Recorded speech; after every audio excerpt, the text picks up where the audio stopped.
Press the bell icon on the YouTube app and never miss another update.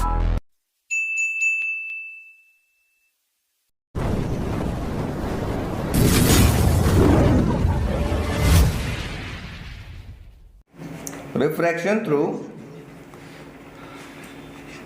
prism, glass prism.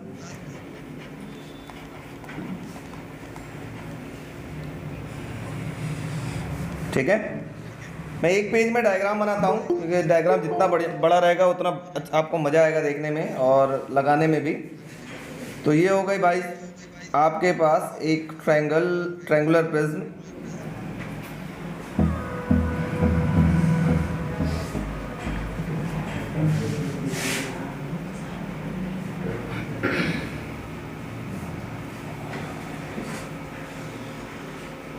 ठीक है, ये हो गई आपके पास एक प्रिज्म। अब थोड़ा सा ध्यान दीजिएगा, कोशिश करिएगा समझने के लिए बच्चों, नहीं समझ में आएगा पूछ लीजिएगा। ये हो गई हमारे पास एक इंसिडेंट रे। ठीक है, इंसिडेंट रे है तो आपको सबसे पहले इस पे क्या करना पड़ेगा, एरो बनाना पड़ेगा। ठीक है, ध्यान दीजिएगा, कोई दिक्कत होगा कोई परेशानी होगा पूछ लेगा बच्चा। अगर सरफेस को टच की, first of all what you have to do, normal, we have to draw normal. शाबाश। तो मैं नॉर्मल को वाइट कलर से बना लेता हूँ। ये हो गए मेरे पास नॉर्मल।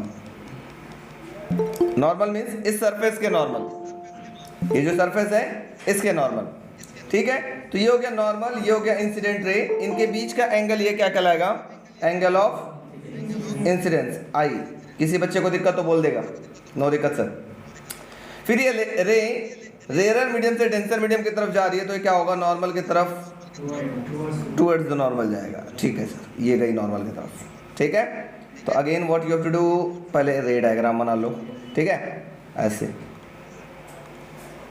एरो जरूर, एरो के बगैर काम गड़बड़ हो जाएगा। तो ये एंगल क्या कहलाएगा बच्चों आपके पास, R1, एंगल ऑफ रिफ्रैक्शन। ठीक है, अच्छा जी।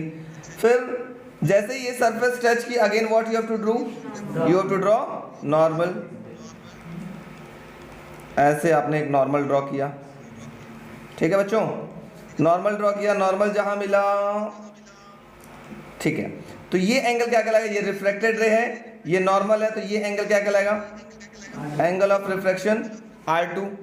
कोई बच्चा दिक्कत तो बोल दे बच्चों, वीडियो वालों कोई दिक्कत, यस नो बोलते चलेंगे। ये आपके पास एंगल ऑफ रिफ्रैक्शन R2 कहलाएगा। ठीक है, अब ये रे देखो क्या हो रहा है, डेंसर से रेयर की तरफ जा रहा है तो क्या होगा, away from the normal, normal से बाहर निकल जाएगा। तो हम इसको नॉर्मल से बाहर निकाल देते हैं। ऐसे हमने इसको नॉर्मल से बाहर निकाल दिया। ठीक है, तो ये हो गया एंगल ऑफ इमर्जेंट, हाँ ये हो गया इमर्जेंट रे। और ये एंगल क्या कहलाएगा, एंगल ऑफ इमर्जेंस। किसी बच्चे को तकलीफ, वीडियो वालों कोई दिक्कत कोई परेशानी बोल सकता बच्चा। अब क्या करेंगे आप, अब मैं ये जो इंसिडेंट है इसको हम आगे की ओर बढ़ाएंगे, थोड़ा सा ऐसे आगे की ओर ऐसे हम बढ़ाएंगे। और ये जो इमर्जेंट है इसको भी हम आगे की ओर बढ़ाएंगे ऐसे।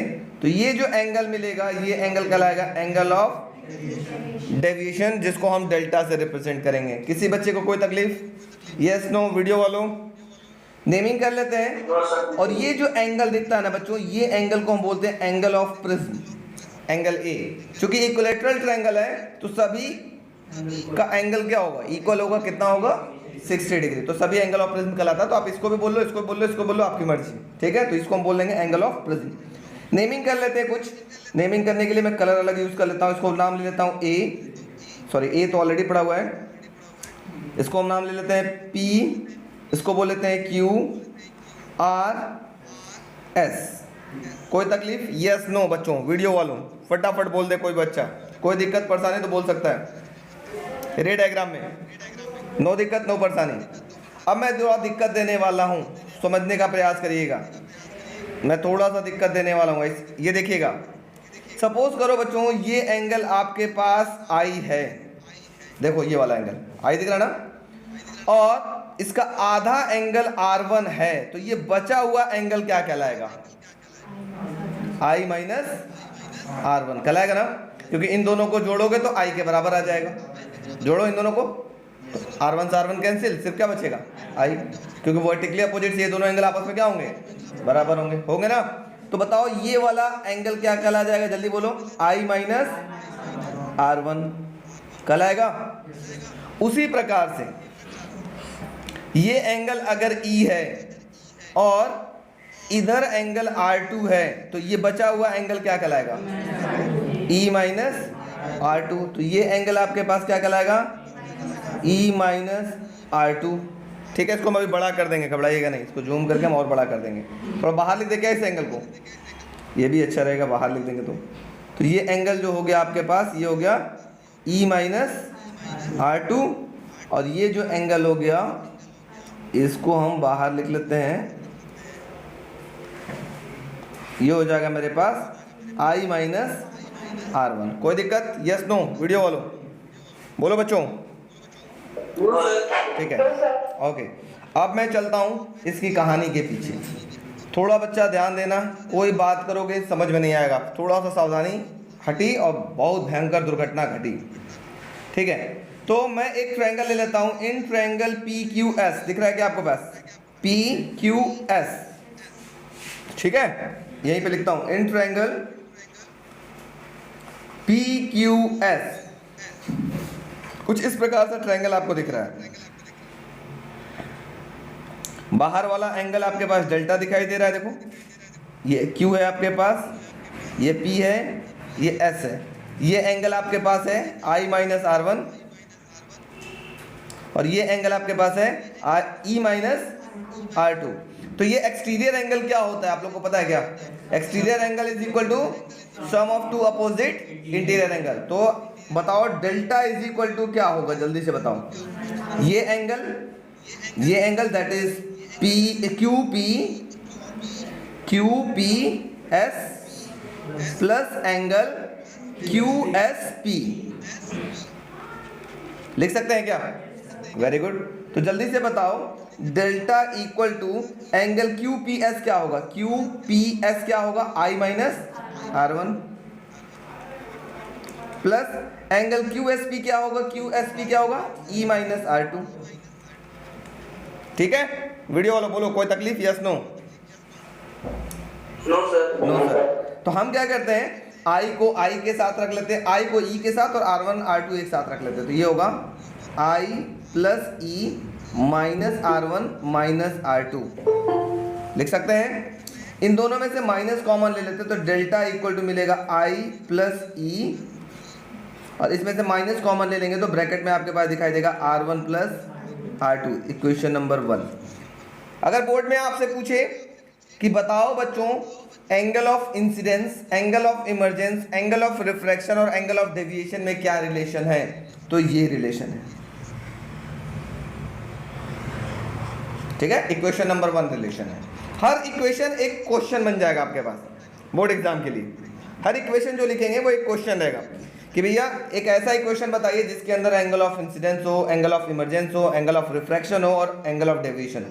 तो इक्वेशन नंबर कौन हो गया, 1। बोलो बच्चों कोई तकलीफ, वीडियो वालों यस नो, शाबाश।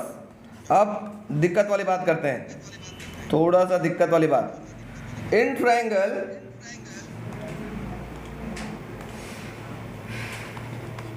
एक ट्रायंगल ले लेते हैं, बोल देते हैं हम Q, ये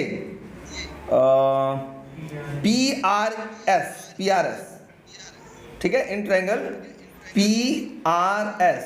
तो आपको पता है एक ट्रायंगल के अंदर तीनों एंगलों का सम कितना होता है, 180 डिग्री। तो आप इसको लिख सकते हो क्या, ये एंगल हो गया R1 प्लस ये एंगल हो गया R2 प्लस ये एंगल हो गया capital R equal to 180 degree, लिख सकते हैं क्या। तो कैपिटल R इक्वल टू क्या होगा, 180 माइनस R1 प्लस R2। इसको इक्वेशन नंबर हम बोलेंगे सेकंड। कोई बच्चे को तकलीफ, यस नो बोलो, यस नो वीडियो वालों। आर मत मानो ना, आर थोड़ा अच्छा नहीं लगता ना देखने में, इसका नाम कुछ और ले लो। इसको हम बोल रहे हैं क्या बोल रहे हैं, कुछ और बताओ, एम ले लो, एम अच्छा लग रहा है ना, एम फॉर मंकी, मंकी मतलब बंदर, वेरी गुड। तो यहाँ पे m लिख लो, थोड़ा अच्छा लगेगा। नेगेटिव पॉजिटिव क्या बेटा, अभी हम बताते हैं, 1 मिनट रुक जाओ, घबराना नहीं। कहाँ नेगेटिव कहाँ पॉजिटिव आप हमको बता देना, हम बताते हैं। ये हम ले लेते हैं, क्या लेते हैं, PMS, तो इसको बोल लेते हैं एंगल M, इसको बोल लेते हैं एंगल M। बोलो बेटा कहाँ नेगेटिव कहाँ पॉजिटिव। इक्वेशन 2 में sir, equation, oh my God, minus common लोगे बेटा, तो R1 के आगे से भी माइनस बाहर और R2 के आगे से भी माइनस बाहर, तो R1 प्लस R2 हो जाएगा ना। इक्वेशन 2 में सेकंड में सर, हम ब्रैकेट लगाने वाले थे तो M में आ गए। हाँ हाँ सही हो गया, ब्रैकेट लग गया ना, सही है ना, शाबाश बहुत अच्छे। ब्रैकेट लगाने वाले तब तक हम M में कूद गए थे ना। चलो यहाँ तक समझ में आया। अब एक और बात करते हैं, थोड़ा ध्यान दीजिएगा, मतलब इक्वेशन 1 पता चल गया, इक्वेशन 2 पता चल गया। अब तो बच्चा बात नहीं पीछे, एक क्वाड्रिलेटरल लेते हैं PASM, क्या लेंगे, इन क्वाड्रिलेटरल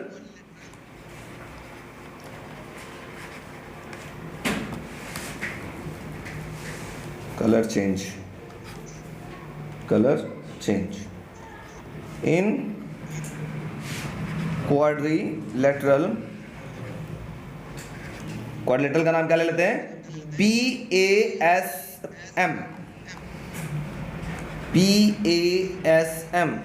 ये जो क्वाड्रिलेटर आपके पास ये दिखाई दे रहा है PASM, ये इसमें अपोजिट एंगल का सम 180 डिग्री होता है। आप लोग पढ़े ना क्वाड्रिलेटर में अपोजिट एंगल का सम 180, तो मतलब आपके पास होगा angle A plus angle M equal to होता है 180 डिग्री, लिख सकते हैं। तो इस M की जगह ये रिप्लेस करो तो मिलेगा angle A plus in place of M आप क्या लिखोगे, 180 minus R1 plus R2 equal to 180। 180 से 180 cancel, angle A equal to क्या मिला, R1 plus R2। Very very important equation, equation number 3। What is the relation between angle of prism and angle of refraction? तो angle of prism equal to R1 plus R2। बोलो बच्चों, video वालों कोई तकलीफ, कोई दिक्कत, कोई परेशानी? Very good. अब चलते हैं, बच्चा कौन है जिसकी आत्मा भटक रही है, हमसे भटका लो, पूछ लो, कोई डाउट है तो। वेरी गुड, शाबाश, अच्छा काम किया है। अब हम क्या करते हैं, इक्वेशन नंबर 1 में थोड़ा सा ध्यान दो, R1 प्लस R2 की जगह क्या लिख सकते हैं, जल्दी से बताओ तो। एंगल A, एंगल A क्या है, मैंने बताया था, ये A क्या है, जल्दी से बताओ तो। एंगल ऑफ प्रिज्म, लिख सकते हैं क्या, तो लिखेंगे from equation 1 and 3 we get, हमको क्या मिला, हमको मिला ये डेल्टा इज इक्वल टू हो गया, delta equal to I plus E minus angle A, equation number 4। ये बहुत बार पूछा गया है। What is the relation between angle of incidence, angle of emergence, angle of prism and angle of deviation? दिया रहेगा, angle of incidence दे दे, angle of emergence दे दे, एंगल ऑफ प्रिज्म दे दे, पूछे डेविएशन कितना होगा। यही सब आपको पकड़ना है कि कौन सा फॉर्मूला लगेगा, ठीक है, थोड़ा ध्यान दीजिएगा। आपको ही फॉर्मूला सब कुछ दिया रहेगा तो आपको यह यूज़ करना है, पहला लगेगा, दूसरा लगेगा, तीसरा इक्वेशन, चौथा इक्वेशन, कौन सा इक्वेशन लगेगा वो आपके दिमाग पर डिपेंड करेगा। आप पहले गिवन लिख लो क्या क्या दिया हुआ, फिर रिकॉल करो फॉर्मूला, याद हो जाएगा सारा कहानी। चलो अब बात करते हैं, थोड़ा सा समझने का और प्रयास करिएगा। For minimum deviation, minimum deviation में क्या होता है, मैंने आपको 2 कहानी बताया था कल। मिनिमम डेविएशन के केस में 2 ही कंडीशन में मिनिमम डेविएशन होता है। एक तो फिगर देख के बताते हो, कब कौन पैरेलल होता है, रिफ्रैक्टेड रे किसके पैरेलल होता है, बेस ऑफ द प्रिज्म। दूसरा क्या होता है, R1 इक्वल टू R2 हो जाए और I E के बराबर हो जाए, तभी तो एंगल ऑफ जो डेविएशन है डेल्टा ये मिनिमम होता है, ठीक है। तो अब हम बात करते हैं, तो समझने का प्रयास करना, समझ में आए तो अच्छी बात और नहीं आए तो अच्छी बात और अच्छी बात। तो बात करेंगे since for minimum deviation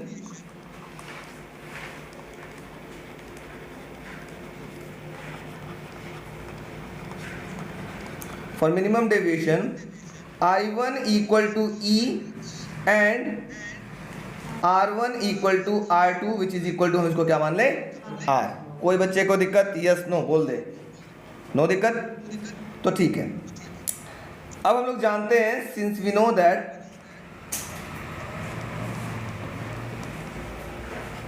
refractive index is equal to होता है साइन I अपॉन में साइन R। किसी बच्चे को दिक्कत होता है कि नहीं होता है? वीडियो बोलो यस नो, जल्दी बोलो। हेलो, माइक टेस्टिंग होता है? चलो थोड़ा नीचे लिख लेते हैं। तो अगर अब हमें I की वैल्यू पता चल जाए तो मेरा काम बन जाए, है कि नहीं? I की वैल्यू यहाँ से पता चल जाए, जैसे देखो यहाँ से I की वैल्यू पता चल जाए और R की वैल्यू पता चल जाए तो मेरा काम बन जाएगा नहीं बन जाएगा? तो मैं क्या करता हूँ, दो इक्वेशन उठाता हूँ। पहला इक्वेशन उठा लूंगा फ्रॉम इक्वेशन, और यहाँ पे भी फ्रॉम इक्वेशन। देखो पहला इक्वेशन उठा लेते हैं हम, इक्वेशन नंबर थर्ड से क्या मिलेगा हमको, और फोर्थ से क्या मिलेगा हमें। दो इक्वेशन में मेरा काम बन जाएगा, थर्ड और फोर्थ। तो देखो थर्ड में क्या दिखाई देगा, थोड़ा ध्यान दो। थर्ड वाले इक्वेशन में आपके पास क्या है, angle A is equal to R1 की जगह R लिखोगे और R2 की जगह भी क्या लिखोगे, R प्लस R, कितना हो जाएगा 2R। तो एंगल A इक्वल टू हो गया 2R, R इक्वल टू क्या होगा, एंगल A बाई 2। बात समझ में आ गई? ये हो गया इक्वेशन नंबर सिक्स्थ बोल लेना, फिफ्थ अभी इसको बोल लिया जाएगा, ठीक है। अब उसी तरीके से फ्रॉम फोर्थ इक्वेशन से उठाओ, यहाँ पर भी डेल्टा इज इक्वल टू क्या मिलेगा, जल्दी से बताओ। डेल्टा इक्वल टू क्या मिलेगा, I प्लस E को भी क्या लिख सकते हो, देखो I और E दोनों आपस में बराबर है, तो E को भी क्या लिख सकते हो, I लिख सकते हैं कि नहीं लिख सकते, माइनस एंगल A। जैसे ही अगर E की जगह आपने I लिखा तो तुरंत आपके पास ये डेल्टा के बगल में MIN लिखना पड़ेगा, मतलब वो डेल्टा कैसा हो चुका है, minimum, angle of deviation minimum हो चुकी है। चलो शाबाश, अब यहाँ से I की वैल्यू निकाल लो, तो ये होगा डेल्टा मिन, इसको इधर भेज दो, plus angle A equal to 2I। तो I बराबर क्या हो गया, जल्दी बोलो, delta min plus angle A divided by 2। अब बस काम हो गया। इसको इक्वेशन नंबर आप क्या बोलो, फिफ्थ। I की जगह ये पुट कर लो, R की जगह ये पुट कर लो, रिफ्रैक्टिव इंडेक्स मिल गया। तो N इज इक्वल टू क्या मिला, sine in place of I delta min plus angle A divided by 2 whole upon में साइन A बाई 2। साइन और R की जगह क्या लिखोगे, जल्दी से बताओ, R की जगह A by 2। That is the formula for finding the refractive index using कौन सा प्रिंसिपल, अरे प्रिज्म। हाँ। फिर से मैं इसका स्पेशल केस बता देता हूँ बच्चों। स्पेशल केस क्या था, पहला आपने लिख लिया n is equal to sine I upon में साइन R1 हो जाएगा, और यहाँ पे I बाई R1 हो जाएगा। उसी तरह से यहाँ पे भी आप लिख सकते हो साइन E अपॉन में साइन R2 हो जाएगा, तो इसको आप E बाई R2 लिख सकते हैं। क्रॉस मल्टीप्लाई किया, I इज इक्वल टू मिल गया nR1 और E इज इक्वल टू हो गया nR2। तो क्या करेंगे, चौथे वाले इक्वेशन में I और E की जगह बस रिप्लेस किया, तो I की जगह हो जाएगा nR1, E की जगह हो गया nR2 माइनस एंगल A, और delta is equal to n common ले लिया तो आपके पास ब्रैकेट बचेगा R1 plus R2 minus angle A। और R1 प्लस R2 क्या होता है, मैंने यहाँ पे दिखाया है, एंगल A होता है। तो R1 प्लस R2 की जगह आपने क्या लिख लिया, angle A minus angle A। इन दोनों में से एंगल A कॉमन ले लिया तो आपके पास मिल गया delta equal to angle A n-1। मतलब एक क्वेश्चन बनेगा, कंफर्म बनेगा कि refractive index, angle of prism और डेविएशन दिया हो तो क्या रिलेशन होगा, वो ये रिलेशन होगा। इस पर क्वेश्चन हम कराएंगे, सारे छोटे छोटे जो हमने इक्वेशंस लिखे ना, सब पे क्वेश्चंस कराएंगे, अलग से एनसीईआरटी से अलग हट करके थोड़ा क्वेश्चन मिलेगा आपके पास। डैम श्योर बोर्ड का भी क्वेश्चन दिखाएंगे आपके पास, नोट कर लो, वेरी इंपॉर्टेंट। सबसे पहले ये ग्राफ वेरी इंपॉर्टेंट है, ग्राफ बना लो, कॉपी रखो ना। क्या है कि अगर आप एंगल ऑफ इंसिडेंस बढ़ाते जाओगे तो डेविएशन की वैल्यू, डेल्टा की वैल्यू धीरे धीरे घटती हुई नजर आएगी। कल हम एक्सपेरिमेंट में समझाएंगे आपको, घटते आएगी घटते आएगी घटते आएगी घटते आएगी, एक ऐसा पॉइंट है उसके बाद घटना बंद हो जाएगी। एंगल ऑफ इंसिडेंस आप बढ़ाते चले जाएंगे, फिर डेविएशन की वैल्यू क्या होगी, धीरे धीरे बढ़ते चले जाएगी। तो एक ऐसा पॉइंट मिलेगा जिस पॉइंट पे डेविएशन सबसे कम होगा, उस डेविएशन को हम बोलते हैं angle of minimum deviation, delta मिन या डेल्टा एम से भी रिप्रेजेंट करते हैं इसको। ठीक है, नोट कर लो बच्चों, वेरी इंपॉर्टेंट है। कल इसका हम एक एक्सपेरिमेंट भी समझाएंगे आप लोग को, ध्यान दीजिए। सबसे पहले हम लोग बात कर लेते हैं बच्चों पावर ऑफ लेंस। बहुत सिंपल है, क्लास 10 में भी पढ़ा था, बस उसको थोड़ा सा मॉडिफाई कर लेंगे फॉर्मूला को। पावर ऑफ लेंस, ठीक है, इसको हम P से रिप्रेजेंट करते हैं। शायद आप लोग को याद होगा P इज इक्वल टू होता है 1 मीटर अपॉन में F। इसको बोलते हैं reciprocal of focal length is known as power of lens. बहुत इंपॉर्टेंट बात यह है कि इस फॉर्मूले को आप ऐसे भी लिख सकते हैं, शायद मैंने आपको अभी कुछ दिन पहले बताया था lens maker formula 1/f is sorry क्या बताया था, 1/f is equal to mu minus या n-1 ब्रैकेट में 1 upon R1 minus 1 upon R2 भी लिखे थे। तो आप इस 1 अपॉन f की जगह ये पूरा भी चीज़ लिख सकते हैं, तो आपके पास पावर ऑफ लेंस का ये भी फॉर्मूला हो जाएगा n-1 ब्रैकेट में 1 अपॉन में R1 माइनस 1 अपॉन में R2। This is called the power of lens. इसकी जो ऐसा यूनिट होती है बचपन से आप लोग पढ़े होंगे, जानते होंगे भी। ऐसा यूनिट क्या होती है बच्चों, डॉप्टर, DIOPTRE, डॉप्टर। ठीक है, दूसरी कहानी कि अगर इफ़ पावर ऑफ लेंस की वैल्यू पॉजिटिव आ रही है, इसका मतलब वो किस तरीके का लेंस की तरह से बिहेव कर रहा है, एज अ कॉन्वेक्स।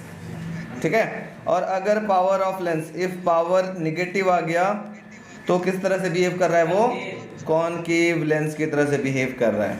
मतलब सर कॉन्वेक्स कैसे, कॉनकेव कैसे, एक क्वेश्चन दिमाग में आप लोग के आ रहा होगा। तो शायद हम लोग जानते हैं कॉन्वेक्स का केस अगर देख लें तो कुछ इस प्रकार था। कॉन्वेक्स के केस में जो फिगर बनता वो इस तरीके से बनता था, और इसका जो प्रिंसिपल फोकस होता वो इधर होता है, यही होता है ना, F2 जिसको आप बोलते हो। तो ये इसका प्रिंसिपल फोकस था, और प्रिंसिपल फोकस कैसा दिख रहा है, फोकस कैसा दिख रहा है, पॉजिटिव। जब फोकस पॉजिटिव होगा तो इसका पावर ऑफ लेंस भी क्या होगा, पॉजिटिव होगा। ठीक है, लेकिन कॉनकेव के केस में क्या होता है, शायद आप लोग को याद होगा, कॉनकेव के केस में ये फोकल लेंथ प्रिंसिपल फोकस इधर होता है, याद आ रहा है क्या। तो प्रिंसिपल फोकस कैसा हो जाएगा, नेगेटिव। अगर प्रिंसिपल फोकस नेगेटिव हो गया तो पावर का फॉर्मूले में फोकस से मतलब है, अगर फोकस नेगेटिव हो गया तो पावर भी कैसा हो जाएगा, नेगेटिव। ठीक है बच्चों, वीडियो वालों कोई तकलीफ, yes no,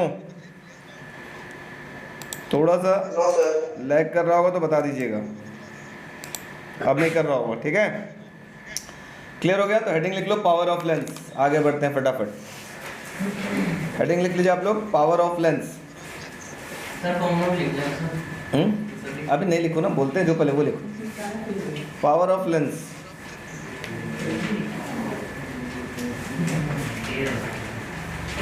the reciprocal of focal length, the reciprocal of focal length is known as power of lens. The reciprocal of focal length is known as power of lens. ठीक है, इसको आप कभी कभी ऐसे भी लिख सकते हैं, इस फॉर्मूले को थोड़ा सा अगर मोर मॉडिफाई कर लें तो मैं आपको बता दूं, 1 मीटर की जगह आप कभी कभी 100 सेंटीमीटर अपॉन में F भी लिख सकते हैं, कभी कभी नहीं, मैक्सिमम जगह यही लिखेंगे हम लोग। ठीक है, या 1/f भी लिखा जाता है, मीटर नहीं लिखा जाता, तो बच्चों को समझ में आना चाहिए कि यहाँ 1 मीटर में होता है। ठीक है, समझने वाली बात है, अंडरस्टूड है। तो लिख लिया आप लोगों ने, reciprocal of focal length is known as power of lens. Formula लिख लीजिएगा, P इज इक्वल टू, जितना लिखा है सब कुछ लिख लो, फटाफट नोट कर लो जितना बोर्ड पे लिखा हुआ है। तो हम लोगों ने कल पढ़ा था प्रिज्म। प्रिज्म के अंदर एक छोटे मोटे बात आते हैं, वो है dispersion of light. Class 10th की टॉपिक है, कोई बहुत बड़ी बात नहीं बता रहे हैं। शायद आपको याद होगा, ये एक प्रिज्म होता है ऐसे, ये प्रिज्म हो गया। जब इस प्रिज्म से एक वाइट लाइट जाती है, ये देखो वाइट लाइट जा रही है, ये एक प्रिज्म से वाइट लाइट जाती है, तो ये वाइट लाइट 7 डिफरेंट कलर्स में क्या होते हैं, स्प्लिट होते हैं। ठीक है, डिस्पर्स होते हैं। तो ये कौन सी लाइट हो गई, ये हो गई वाइट लाइट, ऐसे ही गई, ये 7 डिफरेंट कलर में टूटेंगे। सबसे नीचे कौन सा होता है, सबसे नीचे होता है वॉयलेट, फिर और टूटेगा ऐसे, ये हो गया वॉयलेट, फिर दूसरा होता है इंडिगो,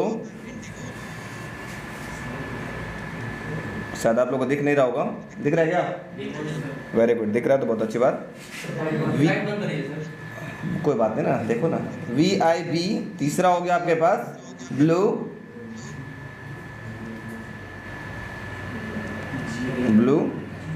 फिर उसके बाद हाँ विग्योर, याद है ना, VIB G, जी मतलब ग्रीन, ग्रीन। फिर उसके बाद येलो, येलो। फिर उसके बाद ऑरेंज, ऑरेंज। फिर उसके बाद रेड, रेड। थोड़ा सा एकदम सीधा नहीं होगा, टेढ़ा होगा, ठीक है।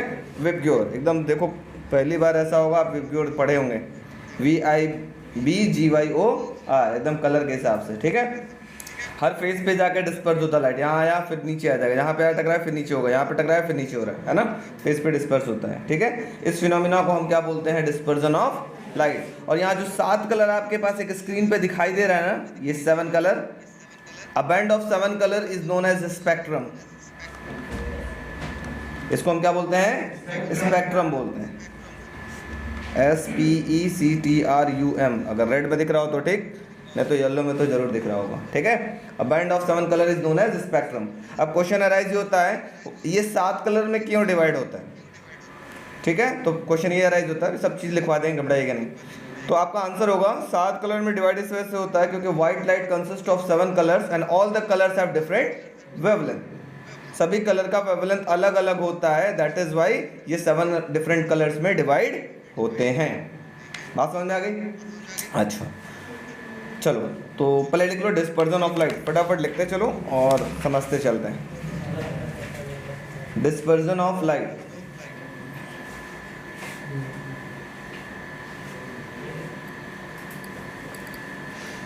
when white light pass through a glass prism, when white light pass through a glass prism, it is split into 7 different colors. It is split into 7 different colors, is known as dispersion of light, is known as dispersion of light. And the band of 7 colors, and the band of 7 colors obtained on a screen, band of 7 colors obtained on a screen is known as spectrum, is known as spectrum. A band of 7 colors obtained on a screen is known as spectrum. हो गया? चलो ये figure छोटा सा बना लो, फटाफट आगे बढ़ते हैं उसके बाद। और एनसीईआरटी वगैरह में कहीं दिया नहीं है लेकिन बहुत ज़रूरत पड़ेगा, क्वेश्चन इस पे कंफर्म आता है। वो है काउची फॉर्मूला। कौन सा फॉर्मूला? काउची नहीं, काउची, CAUCHY एपोस्ट्रोफिस, काउचीज फॉर्मूला। अगर मैं इसमें क्वेश्चन आपको कराऊंगा तो देखिएगा, आपको होगा सर ये फॉर्मूला नहीं होता तो क्वेश्चन लग ही नहीं पाता। ये फॉर्मूला आप नहीं बताते हैं तो वो क्वेश्चन लग ही नहीं पाता। वो क्या होता है? वो ये होता है, refractive index is equal to A plus B by lambda square plus C by lambda की पावर 4 प्लस D बाई ऐसे एंड सो ऑन चलते रहता है। मतलब ये फॉर्मूला ये बताता है कि refractive index is inversely proportional to lambda square. मतलब ये है जिसकी वेवलेंथ ज़्यादा उसकी रिफ्रैक्टिव इंडेक्स कम। इनवर्सली का मतलब होता है उल्टा, है ना। कौन ज़्यादा था भाई? जिसकी वेवलेंथ ज़्यादा उसकी रिफ्रैक्टिव इंडेक्स क्या होगी? कम, रिवर्स। तो ठीक है, आप लोग बचपन से आप लोग को पढ़ाया गया है। अगर हम बचपन की बातें याद दिला दें तो देखते हैं किसको याद है। बता दो बच्चों, पहला पॉइंट कि किस लाइट की वेवलेंथ ज़्यादा होती है, रेड की या वॉयलेट की? रेड की। वेरी गुड, इससे तो बचपन में पढ़े हो, है ना। तो wavelength of red is greater than the wavelength of violet. पहली कहानी याद हो गई? Yes no? अच्छा, तो अब यहीं से आप बता भी सकते हो सर, दूसरा पॉइंट तो आप यहीं से बता दोगे, किसका रिफ्रैक्टिव इंडेक्स ज़्यादा होगा, जल्दी से बता दो, किसका रिफ्रैक्टिव इंडेक्स ज़्यादा होगा? हाँ, जिसका वेवलेंथ ज़्यादा उसकी रिफ्रैक्टिव इंडेक्स क्या हो जाएगी? कम। इसका मतलब वॉयलेट का रिफ्रैक्टिव इंडेक्स ज़्यादा होगा as compare to the refractive index of red. क्या लिखा रहा है भाई? रेड। यहाँ तक समझ में आ गया? तीसरी एक कहानी है जो इस फिगर से आपको समझ में आएगा, ठीक है? मैं यहाँ से बना लेता हूँ फिर से ये ट्रायंगल, ठीक है? मुझे इसकी ज़रूरत है तो आपको समझा देते हैं। एंगल ऑफ डेविएशन ज़्यादा किसका होगा, मैं वो अभी आपको दिखाने वाला हूँ। अगला स्टेप, सपोज करो ये आपके पास एक प्रिज्म है, ग्लास प्रिज्म है, ठीक है? यहाँ से आपके पास वाइट लाइट गई,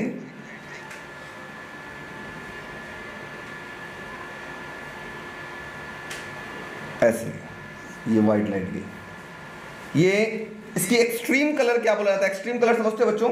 एक्सट्रीम कलर का मतलब सबसे नीचे वाला कलर क्या है और सबसे ऊपर वाला कलर क्या है, इनको एक्सट्रीम कलर बोलते हैं। ये दोनों एक्सट्रीम कलर कहलाते हैं। एक्सट्रीम समझते हो ना? सबसे कम और सबसे ज़्यादा को एक्सट्रीम बोलते हैं, ठीक है? ये एक्सट्रीम कलर कहलाता है। तो मैं एक्सट्रीम कलर का रे डायग्राम सिर्फ बना रहा हूँ, ज़्यादा सबका पूरा बारी बारी से नहीं खींच रहा हूँ। तो सपोज करते हैं कि ये हमारे पास था वॉयलेट, ऐसे आ गया वॉयलेट, ठीक है? ये वॉयलेट, ये वॉयलेट, और ये हो गया, सपोज करते हैं मेरे पास हो गया रेड, सपोज करते हैं, ठीक है? ये वॉयलेट है, ये रेड है, बीच में अपना विब्यूट चल रहा है, ठीक है? अब मुझे चेक करना है किसका एंगल ऑफ डेविएशन ज़्यादा होगा, ठीक है? वॉयलेट का या रेड का? तो देखो मैं क्या करता हूँ, एंगल ऑफ डेविएशन के लिए चंदन सर ने आप लोगों को क्या बताया था, कुछ याद है कि नहीं? एंगल ऑफ डेविएशन किसके किसके बीच का एंगल होता है? इंसिडेंट रे और इमर्जेंट रे के बीच का एंगल होता है। तो ठीक है, ये इंसिडेंट रे को हमने आगे बढ़ाया और ये इमर्जेंट रे को हमने आगे ये ऐसे बढ़ाया, और उसी तरह से इस वाले इमर्जेंट रे को भी हम आगे बढ़ाते हैं, ऐसे ऐसे।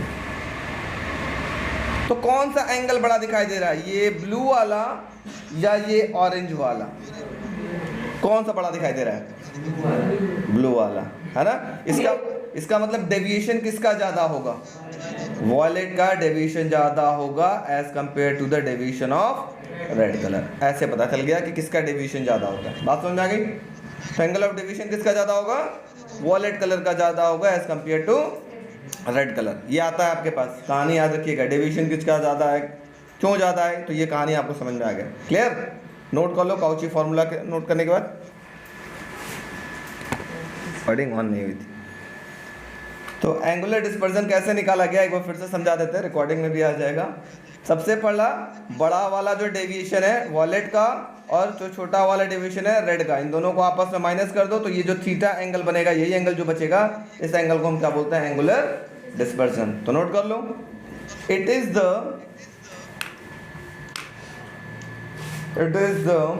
Difference in the deviation, it is the difference in the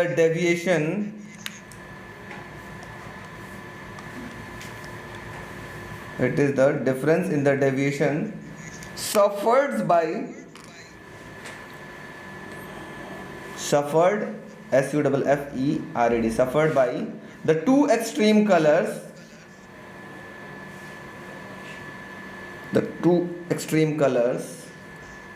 in passing through a prism is known as angular dispersion. In passing through a prism is known as angular dispersion. ठीक है, ये फिगर बना करके ये formula note कर लो आप लोग, या पिछला फिगर बनाया उसमें थीटा लिख लो, क्या होगा अगर पिछला बनाया हो तो। आप लोग भूल जा रहे हो तुम लोग, है ना? डिस्पर्सिव पावर बता रहे हैं ध्यान से, इसको ओमेगा से रिप्रेजेंट करते हैं। तो इस आर के रेड वाले लाइट के वजह से जो डेविएशन प्रोड्यूस हो रहा है उसका नाम क्या था? Delta R. Very good. उसी तरीके से इस वॉलेट वॉलेट वाली लाइट की वजह से जो डेविएशन प्रोड्यूस होगा उसका नाम क्या होगा? Delta we. तो उसी प्रकार अगर मैं बोलूं इस इंडिगो वाले से जो डेविएशन प्रोड्यूस होगा उसका नाम डेल्टा आई, ब्लू वाले से डेल्टा बी, जी वाले से डेल्टा जी, येलो वाले से डेल्टा वाई, ऑरेंज वाले से। तो इन सारे डेल्टाओं का, है ना, इन सारे डेल्टाओं का जब हम मीन निकालते हैं तो उसको हम सिंपली क्या बोलते हैं? Mean deviation delta. उसको क्या बोलते हैं? मीन डेविएशन, सबका मीन, उसको हम क्या बोलेंगे? डेल्टा। तो ये सारे डेल्टाओं का जो मीन होता है उसको सिर्फ सिंगली आप डेल्टा से रिप्रेजेंट करते हो, जो कि हम लोगों ने कल बताया था, है ना। डेल्टा जब डेरिवेशन किया तो डेल्टा सिर्फ लिख रहे थे, ये डेल्टा आई डेल्टा आर ऐसा तो नहीं लिख रहे थे, सिर्फ डेल्टा लिख रहे थे, उसको बोलते हैं मीन डेविएशन। तो व्हाट इज, बच्चा कौन है पीछे? तो डिस्पर्सिव पावर क्या है? बहुत सिंपल है, ओमेगा इक्वल टू होता है थीटा अपॉन में मीन डेविएशन। और व्हाट इज थीटा हियर? देख लो, अब देखो, एंगुलर डिस्पर्जन। अभी रुको, फॉर्मूला थोड़ा सा भी और तोड़ेंगे, घबराना नहीं, ये देखिए भागने के चक्कर में पड़े रहना, थोड़ा ध्यान दे लेना। इस फॉर्मूले को थोड़ा और तोड़ा जाएगा तो क्या मिलेगा? जल्दी से देखो, ओमेगा बराबर हो जाएगा, इन प्लेस ऑफ थीटा आप क्या लिख सकते हो? Delta we minus delta R by delta, ये भी लिख सकते हो। ए बच्चा ध्यान देना, एक और फॉर्मूला भी हम लिखते हैं, एक और फॉर्मूला भी लिखे ना, नहीं कोई लिखना नहीं। अभी देखो मैं इसी में तोड़ लेता हूँ, थोड़ा सा तोड़ना फोड़ना ना मज़ा आता है। थोड़ा सा एंगुलर डिस्पर्जन को थोड़ा और तोड़ लेते हैं, है ना, तोड़ लेते हैं। कैसे करते हैं? तोड़ लेते हैं। तो कल हम लोगों ने एक कहानी बताया था, शायद आपको याद होगा, delta is equal to n minus 1 into A. एकदम लास्ट में स्पेशल केस बताया था, थोड़ा ध्यान दो, पलटो तो। Delta is equal to n minus 1 into angle, देखो कोई देख पढ़ के नहीं, ऐसे वैसे पलट के देख रहे हैं, ऐसा शर्म नहीं आ रही इन सबों को। अच्छा, उसी प्रकार बच्चा ध्यान सुनो, चाहे वो रेड लाइट हो और चाहे वो ग्रीन लाइट हो, चाहे वो वायलेट लाइट हो, सबका एंगल ऑफ प्रिज्म क्या होगा? सेम होगा। लेकिन अब देखो, डेल्टा अगर हम वायलेट की बात करें तो refractive index of violet minus 1 into A लिखेंगे। उसी तरह से डेल्टा ऑफ रेड की बात करें तो क्या मिलेगा? Refractive index of red minus 1 into angle ए होगा। चाहो तो यहाँ से आप फिर से निकाल सकते हो, वही एंगुलर डिस्पर्सन का एक और फॉर्मूला बना सकते हो। तो डेल्टा वी की जगह आप क्या रखोगे? एन वी माइनस 1 इंटू ए, फिर माइनस, और डेल्टा आर की जगह क्या लिखोगे? हाँ, एन आर माइनस 1 इंटू ए। अब बताओ इन दोनों में से कॉमन क्या दिख रहा है? इन दोनों में कॉमन क्या दिख रहा है? ए। ब्रैकेट में क्या बचेगा? एन वी माइनस 1, और ये माइनस जब अंतर मल्टीप्लाई करोगे तो क्या मिलेगा? एन आर, और माइनस माइनस प्लस 1, तो 1 से 1 कैंसिल, एक और फॉर्मूला जुड़ जाएगा। थीटा इक्वल टू क्या मिला? मिला आपके पास N we minus N R into angle A. ये भी आपके पास डिस्पर्सिव पावर का एक फॉर्मूला होगा in terms of refractive index. ठीक है, तो चाहो तो डिस्पर्सिव पावर की जगह यहाँ पे लिख लो, तो डिस्पर्सिव पावर में यही वही थीटा की जगह आप ये भी लिख सकते हो कि नहीं लिख सकते हो? तो ये लिख सकते हो n we minus N R into angle a by delta. ये भी आपके पास ओमेगा बराबर लिख सकते हैं। इसको भी हम लोग थोड़ा सा दूर कर लेते हैं, दूर हो जाओ। हाँ, लिखवाने के लिए मौका देते हैं हम लोगों ने। ठीक है, ये हम इसको ऐसा लिख सकते हैं। किसी बच्चे को कोई तकलीफ? Very good. किसको तक? Dispersive power, it is the ratio of angular dispersion, it is the ratio of angular dispersion to the mean deviation, उसके बाद ओमेगा बराबर थीटा बाय डेल्टा करके सारा कुछ लिख लीजिए। टू द मीन डेविएशन, उसके बाद ये नोट कर लीजिए पूरा।